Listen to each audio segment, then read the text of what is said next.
Bonjour Monsieur Asselineau, qu'avez-vous prévu pour le 1er mai? Alors ça, c'est vraiment important. C'est vraiment important. J'ai déjà eu l'occasion de l'annoncer. Je l'ai annoncé à l'issue de la manifestation du 22 mars, lorsque j'ai pris la parole. Je l'ai annoncé lorsque j'ai été interrogé sur RMC par Éric Brunet, dans la foulée de la manifestation du 22 mars. Je l'ai annoncé sur Noyonnaire. Je l'ai annoncé sur notre site internet et sur nos pages Facebook. Là, je l'annonce encore plus solennellement. Je lance ici un appel à toutes celles et à tous ceux qui m'écoutent, que vous soyez adhérents, donateurs ou simples sympathisants, je vous demande, et où que vous habitiez, que ce soit à Paris, en Île-de-France, dans le reste de la France métropolitaine, en Corse, outre-mer ou à l'étranger, évidemment, si vous avez la possibilité de venir, je vous demande tous de converger à Paris. De converger à Paris parce que nous voulons avoir une grande manifestation le 1er mai. On m'a souvent dit, certains de nos adhérents m'ont souvent reproché au cours des années écoulées que nous n'étions pas assez sur le terrain. J'avais toujours répondu que nous irions le moment venu, mais que nous étions trop faibles. Maintenant, nous ne sommes plus trop faibles. Et j'ai eu l'occasion de le mesurer lors de la manifestation du 22 mars, où j'ai pu constater que nous étions, en définitive, soutenus par une partie de la population qui commence à être de plus en plus importante.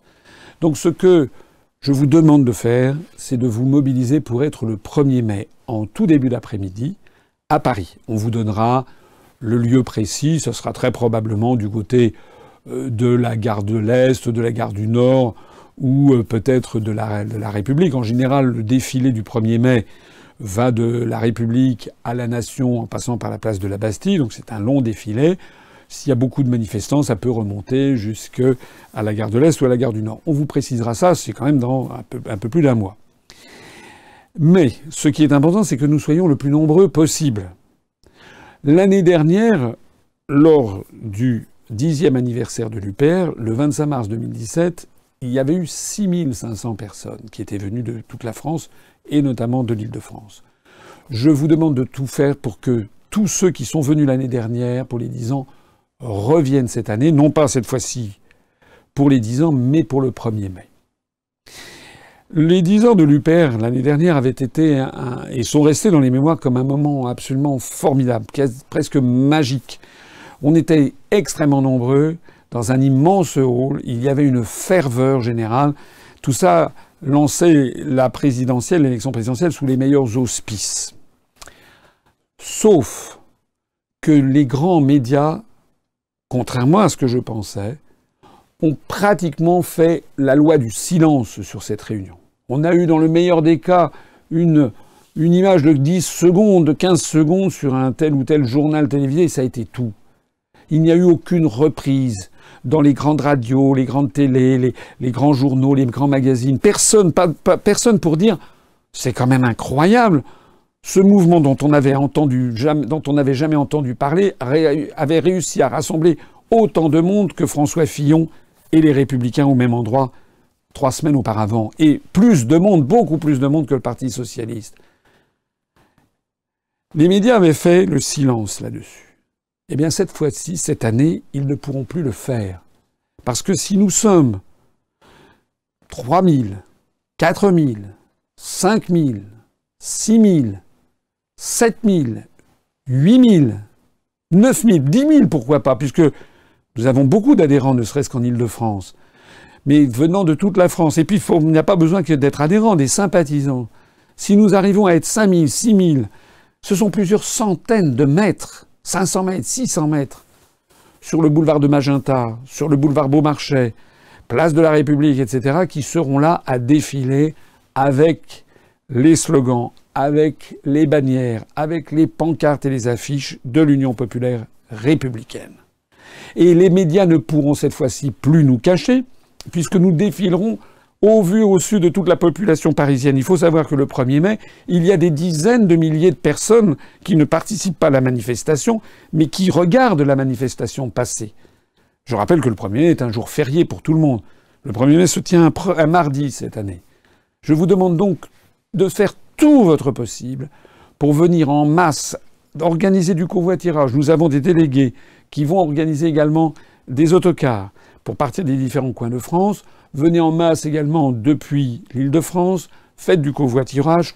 Convoquez vos amis. Proposez à vos collègues de travail de venir manifester avec vous. Et pourquoi manifester avec nous? Nous allons avoir cette manifestation qui va se faire sous le thème « En marche vers le Frexit ». Ça sera évidemment une réponse du berger à la bergère au mouvement En Marche de M. Macron, qui a lancé d'ailleurs une marche pour l'Europe, qui d'ailleurs a plus ou moins été annulée.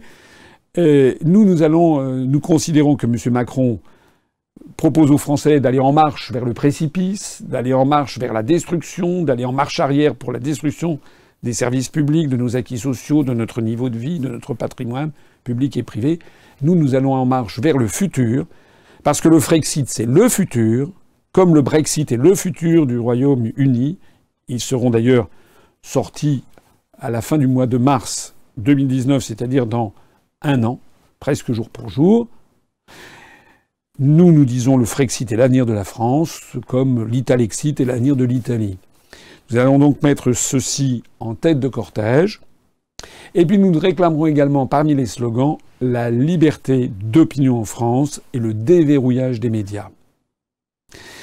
Les médias ne pourront pas faire comme si nous n'existions pas, si nous sommes 5 000, 6 000, 7 000 à défiler dans les rues de Paris, si nous avons l'un des plus grands cortèges. C'est tout l'enjeu de cette opération. Alors je vous demande vraiment d'y réfléchir. Vous avez un mois pour vous préparer. Toutes celles et tous ceux d'entre vous qui veulent nous donner un coup de main, proposer éventuellement un covoiturage, proposer des idées de pancartes, des idées de slogans, sont les bienvenus. Proposez aussi leur aide matérielle. Par exemple, pour nous aider à tenir le service d'ordre, parce que nous aurons évidemment un service d'ordre. Nous ne sommes pas naïfs. Nous refuserons toutes les tentatives d'infiltration pour essayer de faire passer les adhérents de l'UPR pour ce qu'ils ne sont pas.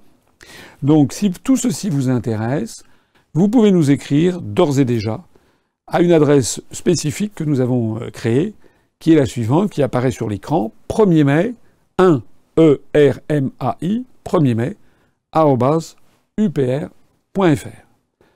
Vous n'êtes pas obligé de le faire, vous pouvez venir naturellement.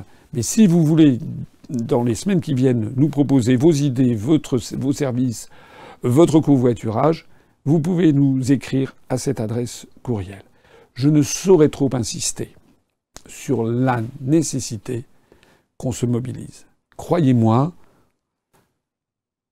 vraiment, si nous sommes nombreux le 1er mai 2018 à défiler, tous les médias français, tous les observateurs vont d'un seul coup comprendre que la scène politique française est en train de changer à toute allure et que l'UPR va s'imposer dans les semestres qui viennent, notamment dans la perspective de des élections européennes de juin 2019, l'UPR va s'imposer comme un parti qui va de plus en plus compter sur l'échiquier politique.